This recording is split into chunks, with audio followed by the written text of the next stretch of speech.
The key slid into the lock and turned with a soft click, too soft for how loud it felt inside her chest. Clara Monroe stood in her own foyer like she'd walked into the wrong house. Her black dress still held the stubborn creases of travel. The funeral ribbon was tucked into her pocket, damp from fingers that wouldn't stop worrying about it. Her suitcase leaned against her calf, heavy and useless, as if the weight had followed her all the way from the cemetery. Her husband hadn't come. Ethan had called it an unmovable client meeting, the kind that supposedly kept their future afloat. He'd kissed her forehead like a man making a sacrifice, promised he'd make it up to her, promised he'd be waiting when she got home. Clara had believed him right up until she heard the sound upstairs. A woman's laugh, airy and unbothered. Then Ethan's voice, warm, familiar, and so relaxed it made her stomach go cold. The house wasn't empty. It was occupied. And the life Clara thought she lived was happening somewhere above her, without her. The laughter drifted again, clearer this time, slipping down the staircase where light spilled in a pale stripe across the marble. Clara's hand found the banister, not for balance, but for proof that she was still standing. For a moment she told herself she was mistaken. Fatigue, grief, the strange hallucinations that come after a long goodbye. But Ethan laughed again. And the sound came from the direction of their bedroom. Their bedroom. Clara set her suitcase down carefully, like one wrong movement might shatter whatever was left of her. She started up the stairs one step at a time, the way you walk when you're trying not to wake a sleeping house or yourself. The closer she got, the more the voices sharpened into words. "You think she actually suspects anything?" a woman asked, her tone intimate, amused. Ethan answered with the same easy confidence he used when he wanted someone to trust him. "Clara's been crying for weeks. She can barely think straight. She'll do what she always does, believe me." The woman made a pleased sound. "And her father?" Ethan's reply landed like a door slamming shut. "He's gone. That's the point. Now we just wait for the inheritance to hit. Then I file. Clean. Simple. Half of whatever she gets, because we're married." Clara didn't move.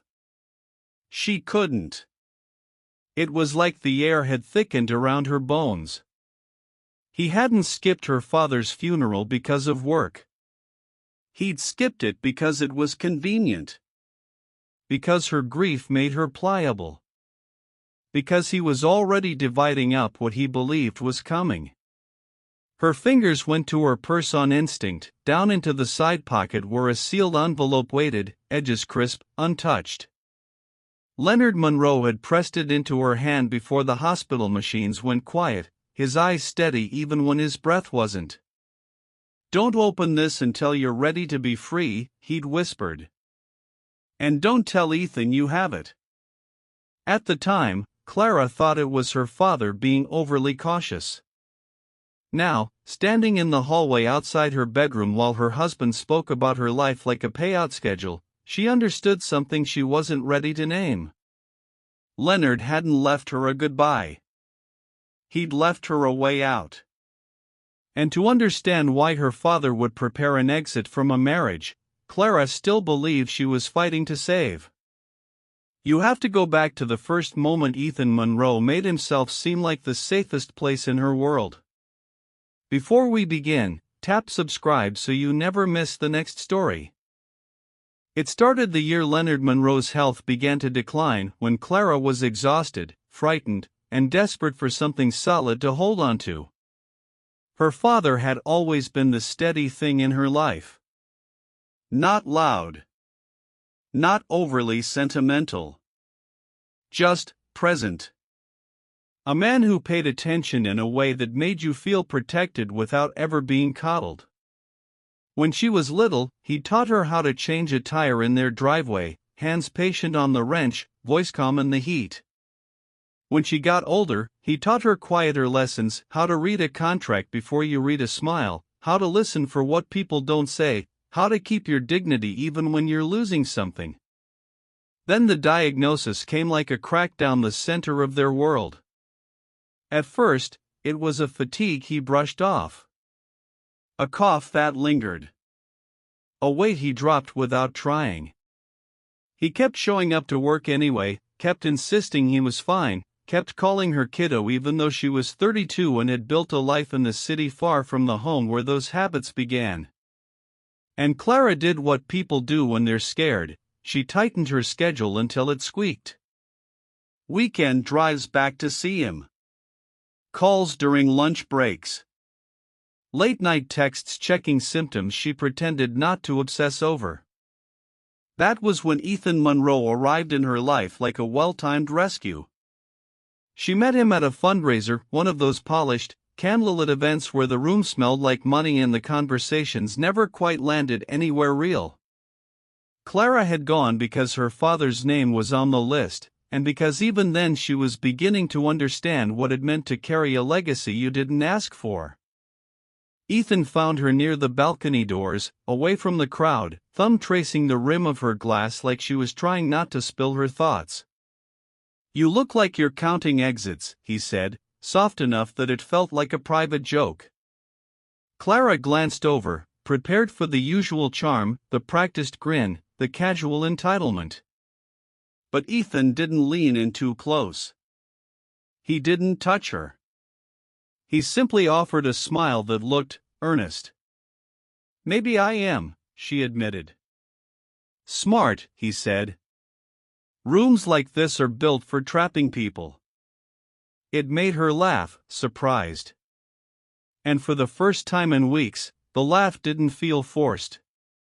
Ethan was everything that made sense on paper. Successful. Well-spoken. The kind of man who remembered the name of the waiter and didn't act like that made him a saint. When Clara mentioned her father's illness, his expression tightened, not performative sorrow, but something that looked like genuine concern. "My mom was sick when I was younger," he said. "I know what it does to a family. If you ever need help, even if it's just someone to sit with you in the quiet, I can do quiet." Clara should have noticed how perfect that sentence was. But she didn't. Not then. Not when she was bone-tired from holding herself together. They began as coffee after long workdays and phone calls that stretched late into the night. Ethan asked questions. He listened. He made Clara feel seen at a time when her attention was always split between the life she had and the loss she could feel approaching. When Leonard's health took a sharper turn, Ethan became even more present. He sent food to her apartment when she forgot to eat. He drove her to the hospital when her hands shook too hard to hold the wheel. He stood behind her in the hallway outside Leonard's room and didn't say the hollow things people say when they want credit for sympathy. Just once, when Clara's composure finally cracked, Ethan put his hand at the small of her back and murmured, "You don't have to be strong with me." It felt like safety. It felt like love. Leonard, however, watched Ethan the way he watched everything, quietly, completely. The first time Clara brought Ethan home, Leonard greeted him with the polite warmth he gave strangers and the measured distance he reserved for men who wanted something. He offered a handshake, then asked Ethan questions that seemed harmless: where he grew up, what his work involved, what he believed about marriage. Ethan answered smoothly, never flinching. "You travel for work," Leonard said at one point, almost offhand. "Sometimes," Ethan replied. "Not as much lately." "Convenient," Leonard said, not quite a joke. Clara's cheeks warmed. "Dad." Leonard lifted a hand, calm. "I'm just getting to know the man who thinks he deserves your time." Ethan smiled as if he appreciated the scrutiny. As if it honored him. Later, in the kitchen while Clara washed her hands, he leaned close and whispered, "Your father's sharp. I like him." Clara believed that too.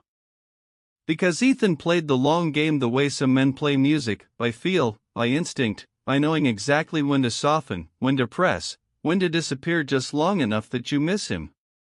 When Ethan proposed, it wasn't grand. It was intimate.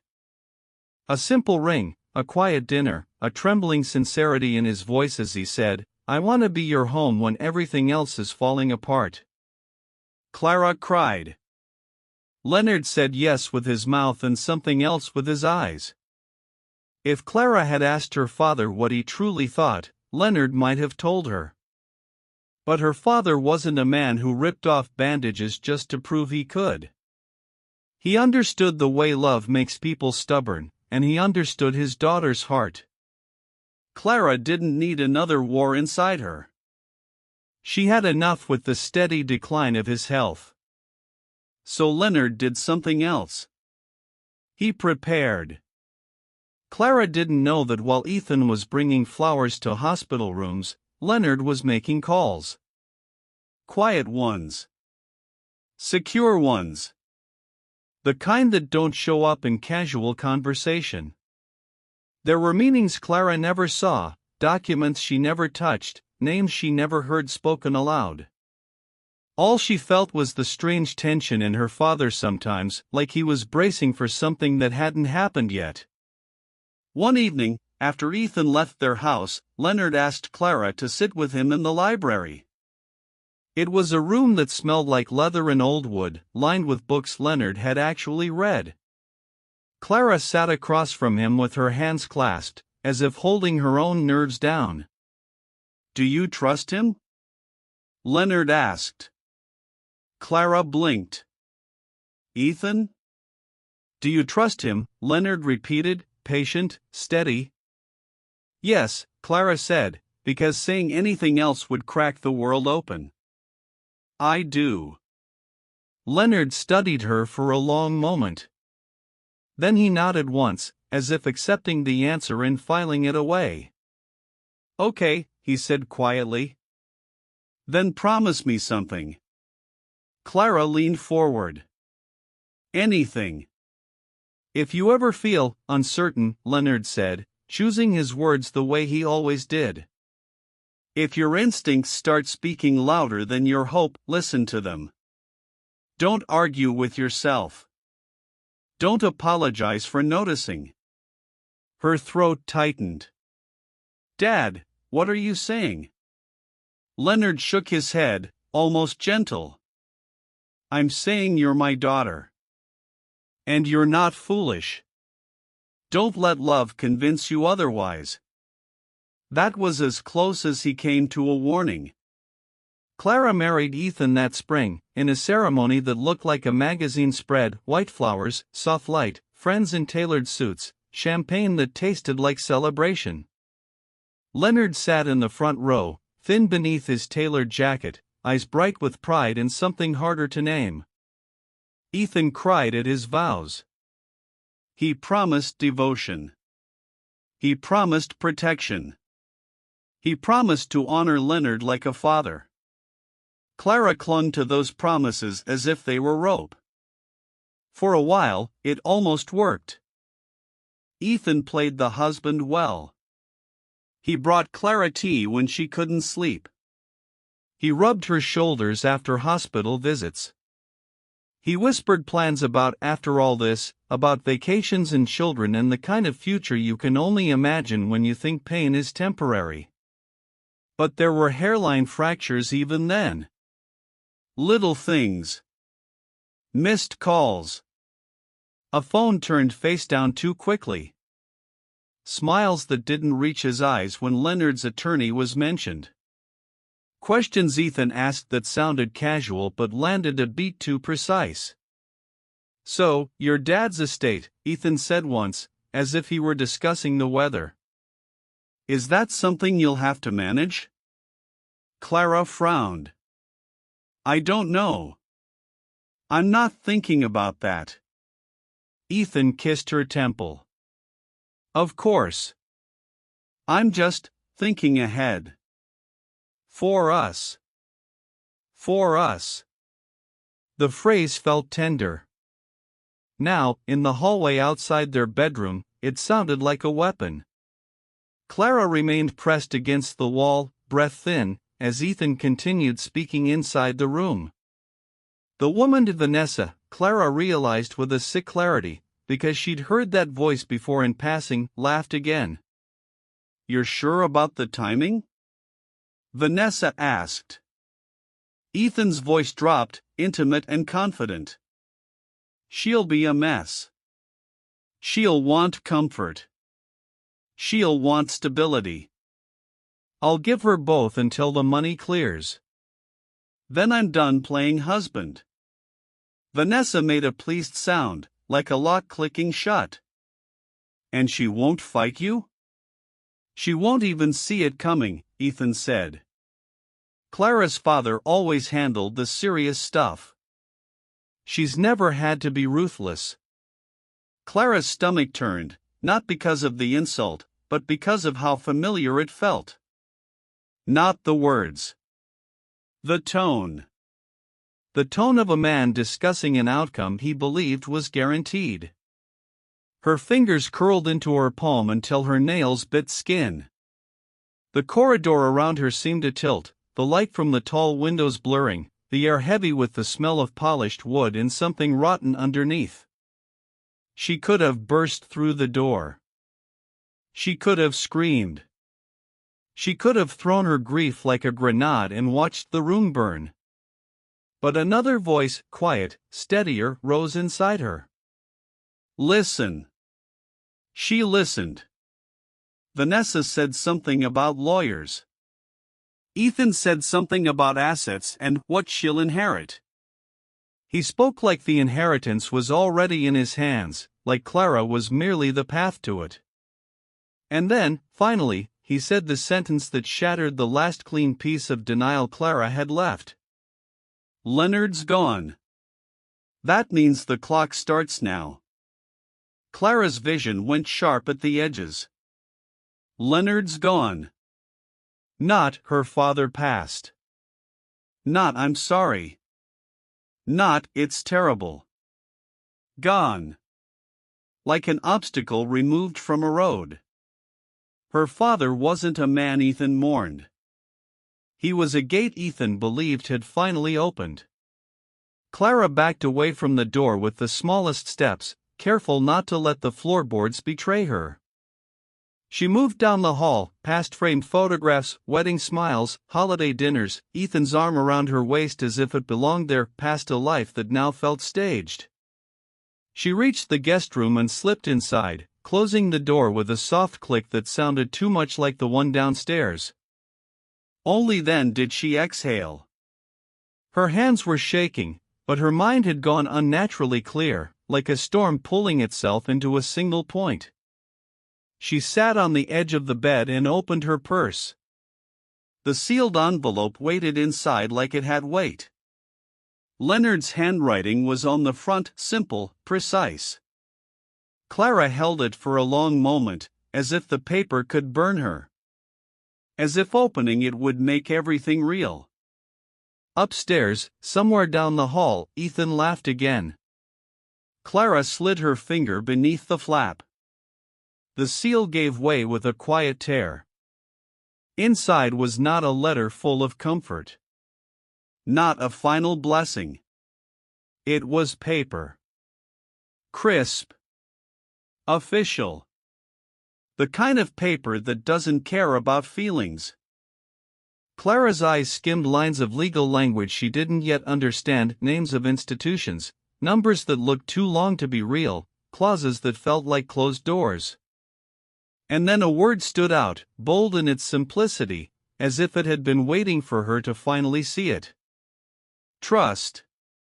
Clara's breath hitched. She turned another page. More language. More numbers. A list of assets, titles, holdings, things she hadn't known had been moved, protected, sealed away. Her father hadn't left her money in a way a husband could reach. He had built something around her. A wall. A lock. A quiet, legal immunity.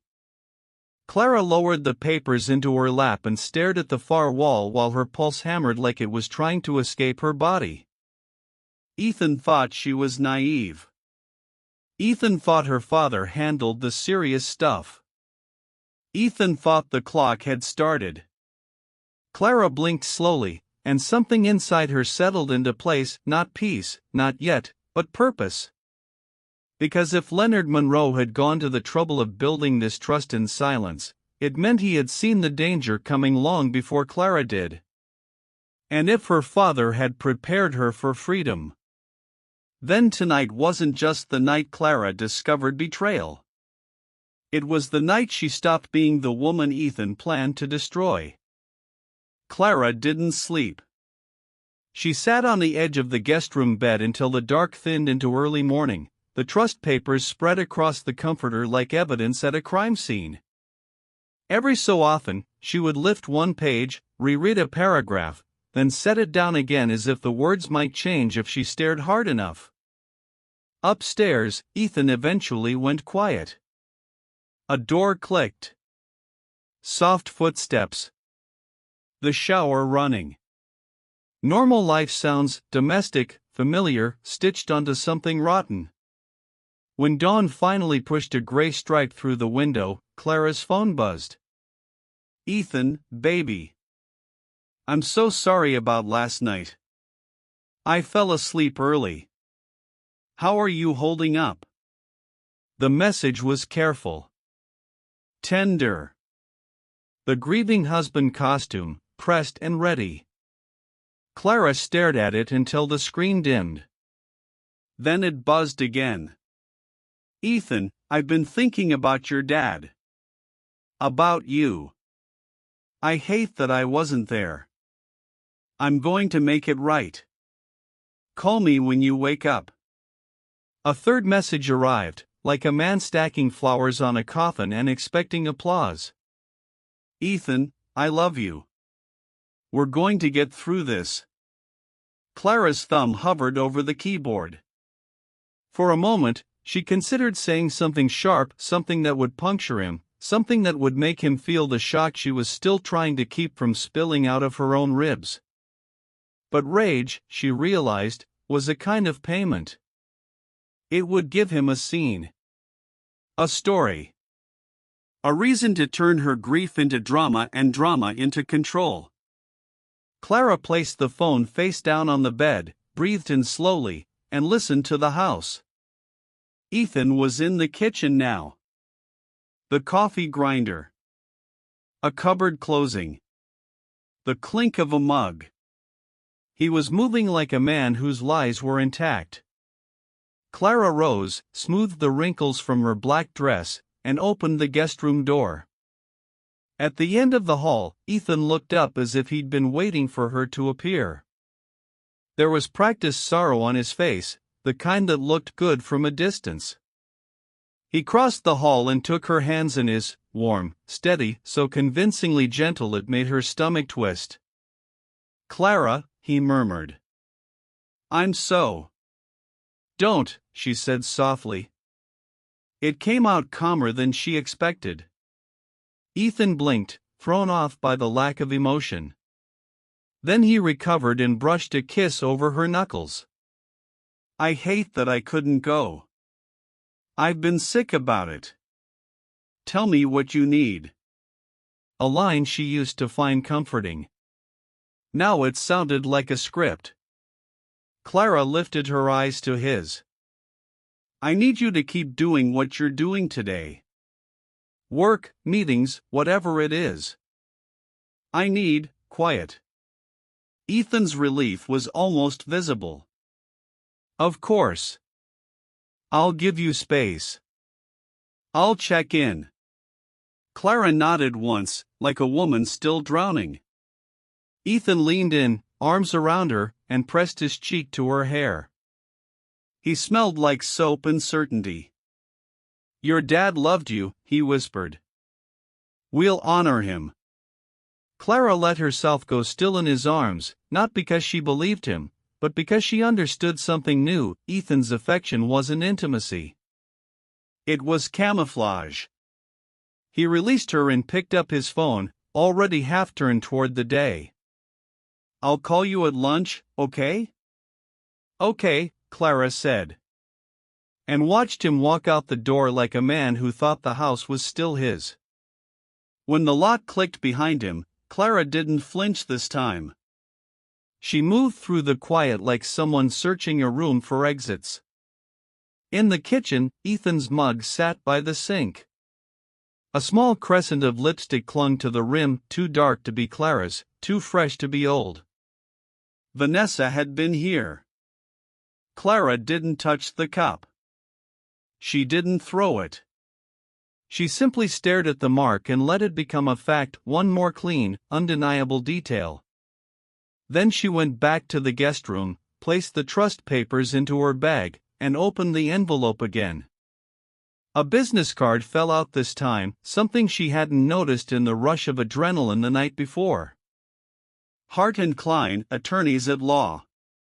Martin Klein, Esq. A number written in Leonard Monroe's hand. Clara didn't hesitate. If her father had put this card in with the trust documents, it wasn't a suggestion. It was a path. An hour later, she sat in a quiet law office that smelled faintly of paper and polished wood. The receptionist knew her name before she said it, as if Leonard had arranged even that. Martin Klein met her in a private conference room. He was in his 60s, silver hair combed neatly back, eyes as sharp as Leonard's used to be. He didn't smile too quickly. He didn't soften the truth. He sat across from Clara, placed a folder on the table, and looked at her with something close to respect. "I'm sorry for your loss," he said. "Your father was a rare man." Clara's throat tightened. She nodded, because anything more would crack. Klein opened the folder. He anticipated this meeting. Clara's fingers tightened around her bag strap. "He knew I'd come?" "He knew you might need to," Klein said carefully. "He asked me to be ready." The words landed like a hand on her shoulder, steady, grounding. Clara swallowed. "My husband thinks," she stopped, because even saying it felt humiliating. "Ethan thinks there's an inheritance he can access." Klein's expression didn't change. "There is an inheritance. Your husband can't touch it." Clara stared at him. The air in her lungs seemed to pause.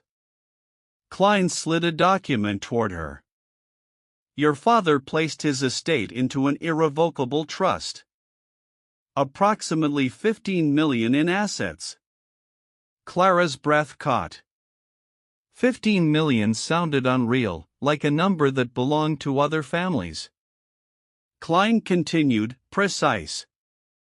"Multiple properties, including the lake house and the commercial building on Sandhurst Avenue. Corporate holdings. Investment accounts.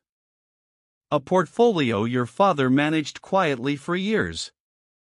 It's all consolidated, protected, and managed under the trust." He pointed to a line on the page. "You are the sole beneficiary. The trustee is an independent fiduciary. There are provisions that prevent marital claims." Clara's hands trembled slightly as she read the legal language. "No matter what Ethan does," Klein said, "he has no claim. Not through marriage. Not through divorce. Not through coercion. Your father made sure of it." A sound escaped Clara, half exhale, half sob that never became tears. "He never told me," she whispered. Klein's gaze softened, but he didn't flinch from the truth. "Your father didn't want to burden you with suspicion while he was alive.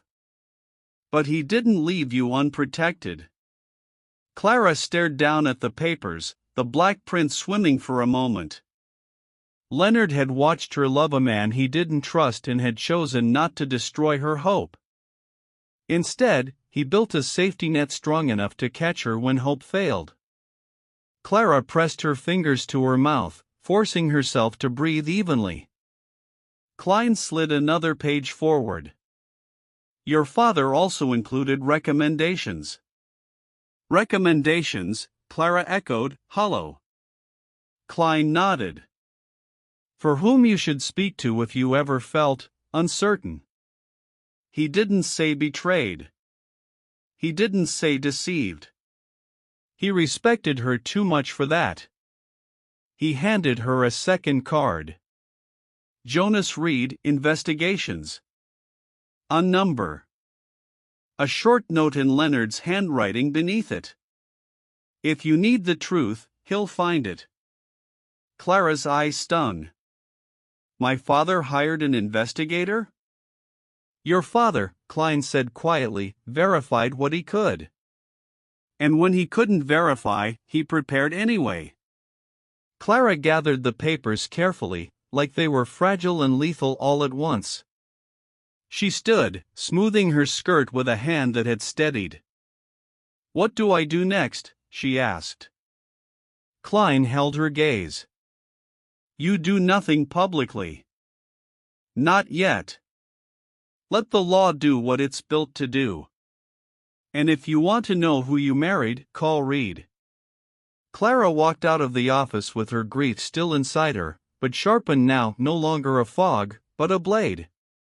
She sat in her car, hands on the steering wheel, and dialed the number on the card. A man answered on the second ring. Reed. This is Clara Monroe, she said. My father, Leonard Monroe, recommended I call you.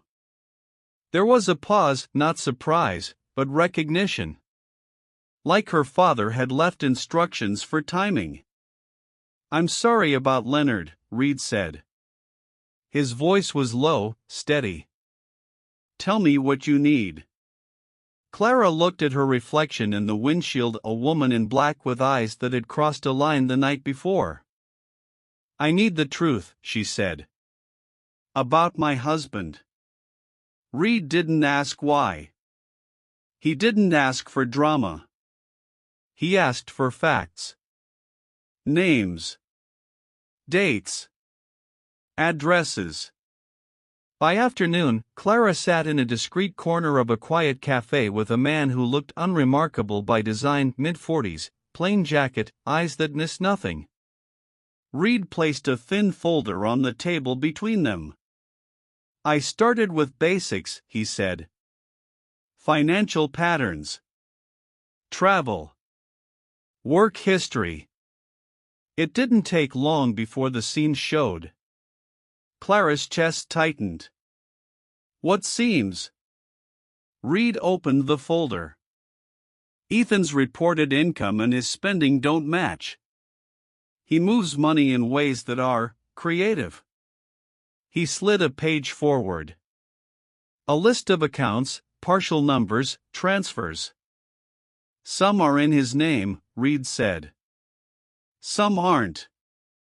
There are payments routed through third parties. Small amounts, frequent.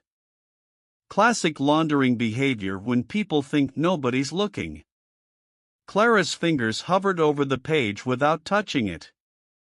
Is it new? Reed's eyes stayed on her face. No. It's a pattern. That word landed like a verdict. Reed flipped another page. Travel inconsistencies. He claims to be in one city, credit card activity places him in another. Hotel charges during client meetings. Clara remembered Ethan's late nights. The quick showers. The excuses that sounded responsible. Reed's next page had a name highlighted. Marianne Wells. Clara's throat tightened. Who is that? Reed watched her carefully. Ethan's first wife. The air seemed to thin around Clara's ears. First, wife? There was a marriage license filed 8 years ago, Reed said. Different state. Shorter marriage. Quiet divorce. Clara's mind raced backward through everything Ethan had told her about his past, nothing serious, nothing worth mentioning, no one he'd truly loved. Why didn't he tell me, she whispered, though she already knew the answer. Reed's voice stayed even. Because he didn't want you to compare patterns. Clara stared down at the name like it might move. Can you contact her? Clara asked. Reed nodded. I can. If she agrees to speak. 2 days later, Clara sat in her guest room again, the house silent except for her own breathing.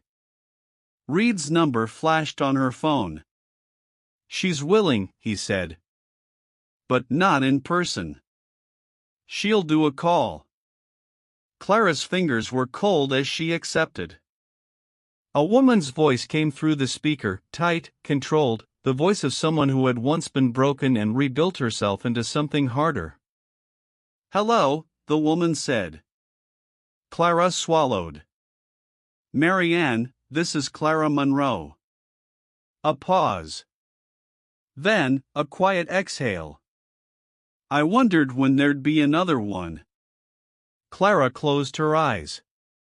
I'm sorry, Clara whispered. You don't need to be, Marianne said. You didn't do anything wrong. That's how he gets you to stay, by making you feel responsible for his damage. Clara's nails pressed into her palm.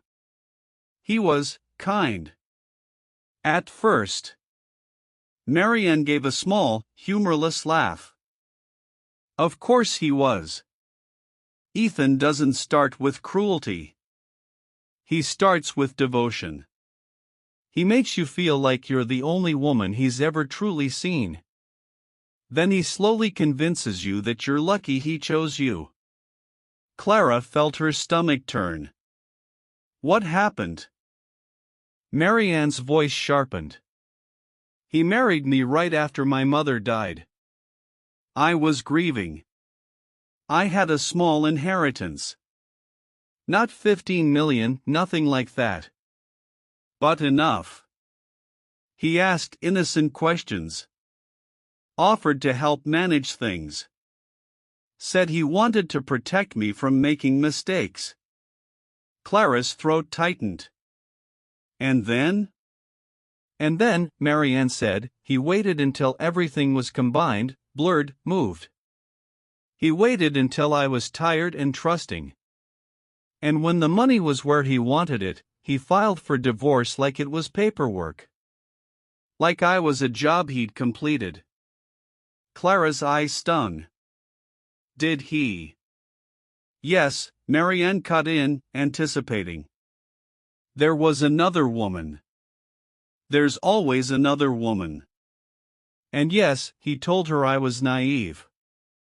Clara's breath hitched. Marianne's voice softened slightly. He chose you for a reason, Clara. Don't let that shame you. Let it wake you. The call ended with Marianne saying one last thing, quietly brutal in its clarity. Don't confront him. That's how you lose. Make him believe he's still winning. Clara sat very still after the line went dead. She was never special to Ethan. She was selected. That night, Reed texted her a single sentence. Found Vanessa. Clara's stomach clenched. She stared at the words, then typed back. Tell me everything.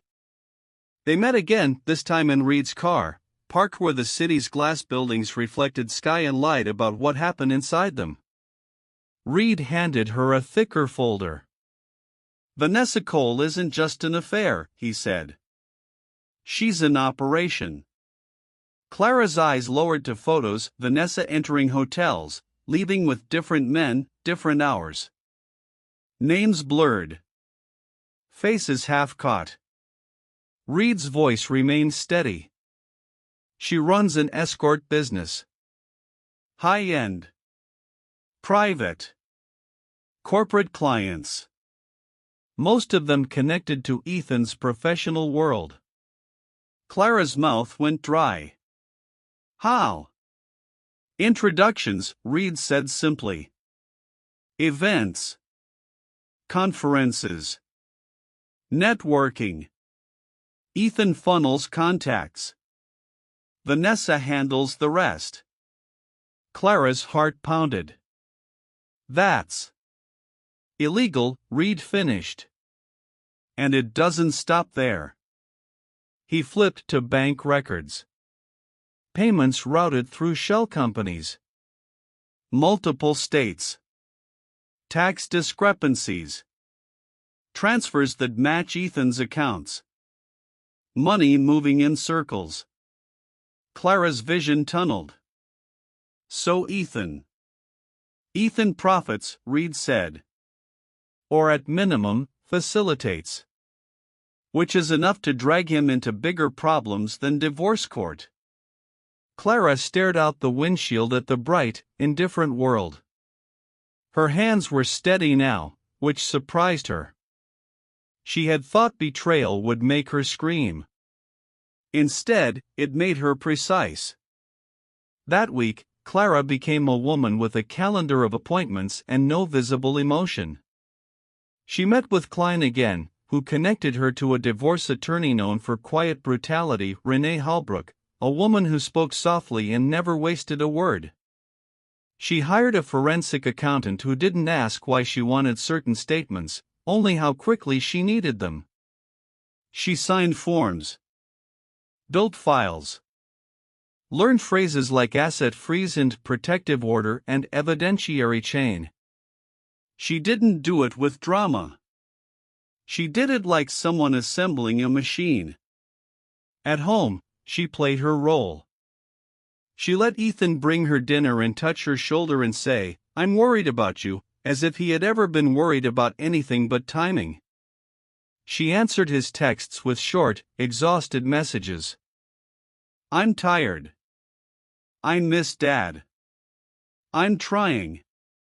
Ethan responded exactly as she expected, with comfort that sounded sincere and confidence that sounded like ownership. One night, as he sat beside her on the couch, his phone lit up on the coffee table. Ethan turned it face down too quickly. Clara didn't react. She didn't need to. She already knew what the light meant. A few days later, Reed called her late, voice low. "He's planning to file," Reed said. Clara's pulse steadied instead of spiking. "How soon?" "A week. Maybe less," Reed said. "He's meeting with a lawyer. He thinks your father's estate will settle soon. He thinks he's on schedule." Clara looked at her reflection in the dark window, black dress, calm eyes, a woman Ethan had mistaken for softness. For the first time since the funeral, Clara smiled. Not with joy. With precision. "Good," she said quietly. "Let him." She ended the call and opened her notebook. On one page, she wrote a single line in Leonard Monroe's neat style, as if borrowing his steadiness. "Everything. At once." And as Clara set the pen down, she understood the shape of what came next. Ethan believed the clock had started. He was right. He just didn't understand who was holding it. Clara didn't wear black. Not because she was done grieving, she wasn't. Grief didn't vanish because a plan formed. It simply changed shape, becoming something quieter, something she could carry without letting it carry her. She dressed with intention instead. A tailored suit in a deep, clean color that didn't beg for sympathy. Hair pinned back. Minimal jewelry.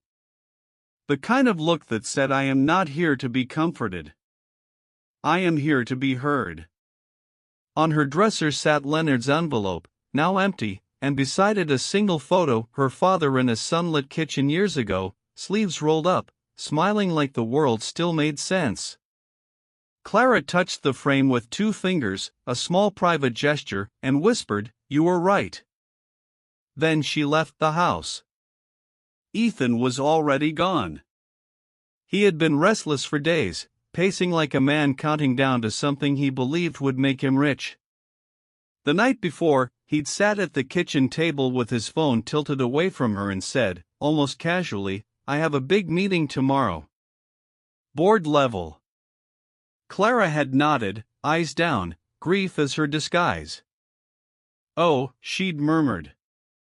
"Okay." Ethan had kissed her forehead like he still owned that ritual. "Try to rest. We'll talk after." He meant, after the papers were filed.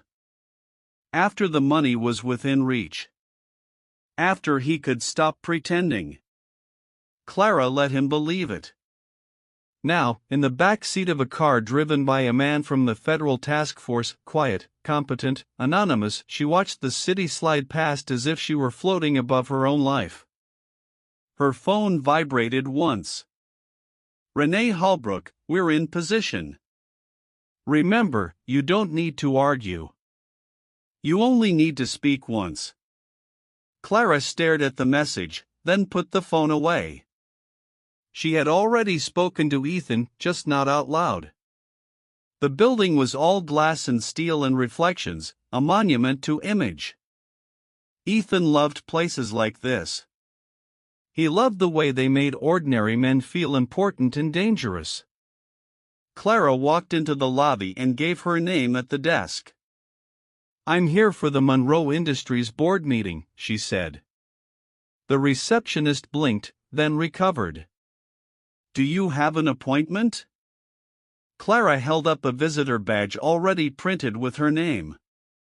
"Yes." A beat of confusion. Then the woman's eyes flicked to the badge and softened into polite compliance. "Of course. Elevator bank C, top floor." Clara stepped into the elevator and rode upward, each floor lifting her farther from the woman she had been and closer to the truth Ethan had been building his life on. The doors opened into a private corridor. A security guard glanced up, checked the list, and nodded her through. Beyond him, the boardroom doors stood slightly ajar, voices spilling out low, confident, rehearsed. Clara entered without hesitation. The room went quiet in ripples. Men in dark suits turned in their chairs. A woman at the far end of the table lifted her eyebrows. The CEO, an older man with tired eyes, looked from Clara to the empty chair beside him as if trying to decide whether she was supposed to be there. Clara moved calmly to a seat already waiting for her, placed her folder on the table, and sat. No trembling hands. No apology. The silence stretched, full of questions nobody wanted to ask. "Mrs. Monroe," the CEO said carefully. "I wasn't aware you'd be joining us today." Clara offered a small, measured nod. "I wasn't sure I would either." Before anyone could press further, the door opened again. Ethan walked in. He looked sharp, confident, built for this room, perfect hair, perfect suit, the kind of smile that made people feel like they were in on his success. He held a tablet under his arm, a slim briefcase in his hand. His eyes swept the table, then stopped. On Clara. For a fraction of a second, his expression cracked. Not enough for the room to notice, only enough for Clara to see it. He recovered quickly, lips curving as if her presence delighted him. "Clara," he said, voice warm, just loud enough to make her sound like a supportive wife showing up with surprising devotion. "I didn't know you were feeling up to." Clara didn't answer. The CEO cleared his throat. "Ethan, we were just." Ethan pulled out his chair, but his attention stayed locked on Clara. His eyes held a message. What are you doing? His smile insisted, play along. He was about to sit when the boardroom doors opened again. This time, the entrance didn't belong to a colleague. 2 federal agents stepped inside, badges visible, posture unmistakable. The air changed instantly, the way it does when authority enters a room built for performance. One of the agents spoke, voice calm and direct. Ethan Monroe? Ethan froze with one hand on the back of his chair. He blinked once, like his mind refused to accept what his eyes were seeing. Yes, he said, forcing a small laugh that didn't land. Can I help you? The agent held up a folder. You are under arrest. The boardroom erupted into startled movement, chairs shifting, mouths opening, hands lifting in reflexive denial. Ethan's smile faltered. This is a mistake. The second agent began reading, each charge a nail driven cleanly and publicly into the life Ethan had curated. Marriage fraud. Ethan's head snapped slightly toward Clara, then back to the agents. Financial crimes including money laundering and tax evasion. The room became so quiet Clara could hear the hum of the lights. Facilitating illegal activity across state lines. Ethan's breath turned shallow. His eyes darted across faces that had once admired him and now stared as if seeing him for the first time. Sir, the agent said, turn around and place your hands behind your back. Ethan didn't move. He looked at Clara like she was the only solid thing left in a world that had suddenly tilted. Clara, he said, voice low, urgent, pleading without admitting it. What is this? Clara met his gaze without flinching. She didn't gloat. She didn't raise her voice. She didn't make a scene the way he always expected women to do when they were hurt, because Ethan's entire strategy depended on women becoming emotional while he stayed rational. Clara had learned a different kind of strength. She stood. Every head in the room turned to her. Ethan's eyes searched her face like he might still find the wife he'd manipulated, soft, forgiving, desperate to keep the illusion intact. But that woman was gone. I heard you, Clara said quietly. Ethan blinked. Heard me. In our bedroom, Clara continued, voice calm and steady, each word placed like a piece on a chessboard. The night I came home from my father's funeral. You and Vanessa. Laughing. Planning. A murmur moved through the room like wind through dry leaves. Ethan's face drained of color. Clara, listen. You said I was too trusting, Clara said. That after my father died you'd wait for the inheritance and then file. You said you'd take half of what you assumed I'd inherit because you believed marriage gave you access. Ethan's mouth opened, then closed. His mind spun for another script, another charm, another angle. Clara didn't give him space to find it. My father didn't leave me money, she said, and her voice, still soft, carried like a bell. He left me immunity from men like you. The word immunity landed in the room like a verdict. Ethan's expression twisted, not with sorrow but with panic. What did you do? Clara's gaze didn't waver. I listened. Then I did what you never expected me to do, I asked for help. She didn't say I built a case. She didn't say I watched you. She didn't say I knew. She let the law speak for her. The agents stepped forward. Ethan finally moved, but it wasn't defiance, it was collapse. His shoulders sagged as if gravity had remembered him. Metal clicked. Handcuffs.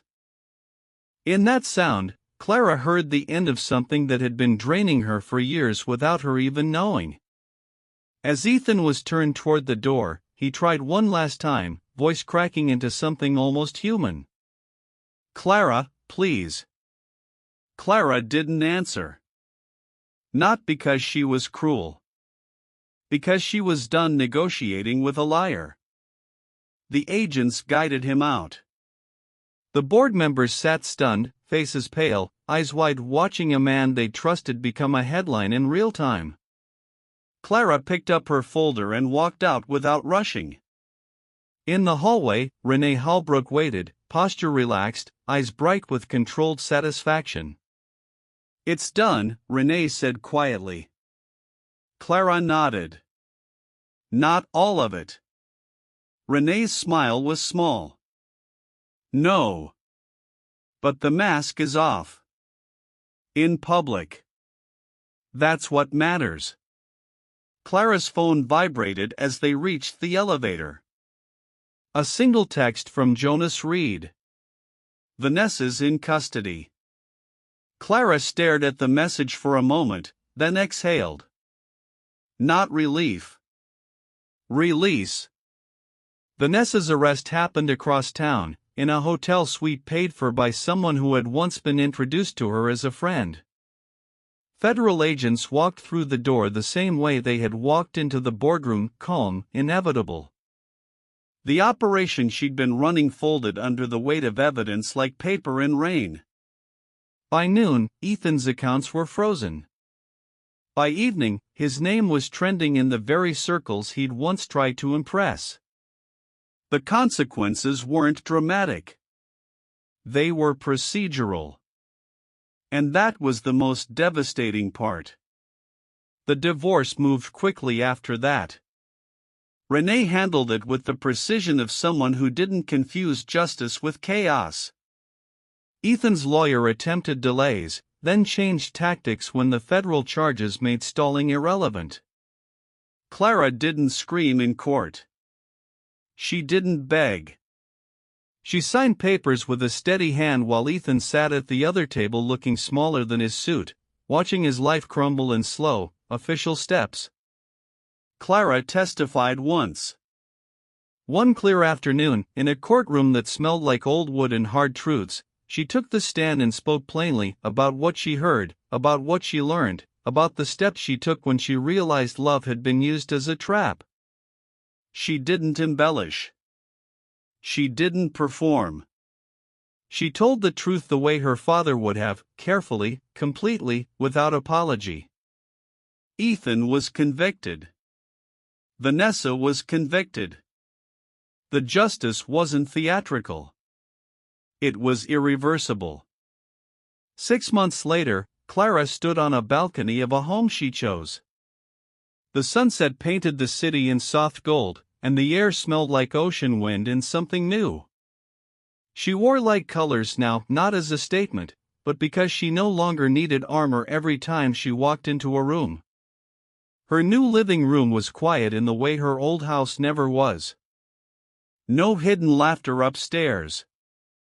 No lies in the walls. Just space she owned, controlled, and filled with exactly what she wanted. On her desk inside sat a folder labeled in neat print. Monroe Foundation Legal Exit Fund. The foundation wasn't charity for pity.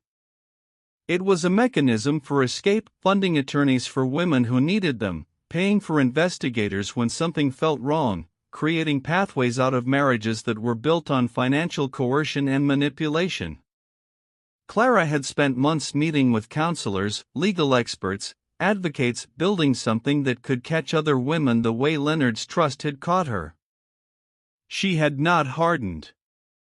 She had sharpened. Sometimes, when the house was quiet and the day had been heavy, Clara would sit with Leonard's photo and let herself feel the truth she hadn't been able to hold at the funeral. Her father had been silent, yes. But his silence hadn't been abandonment. It had been strategy. It had been faith. Leonard Monroe had trusted Clara enough to believe she wouldn't need to be saved by a man only protected long enough to save herself. That night, as the city lights flickered on beneath her balcony, Clara rested her hands on the railing and let the wind move through her hair. She didn't miss the marriage. She missed the illusion of it, the version of her life that had seemed safe. And then she let that illusion go. Because she hadn't lost a marriage. She had lost an illusion and gained herself. Subscribe before the next story drops. Comment your thoughts, and I'll see you in the next story.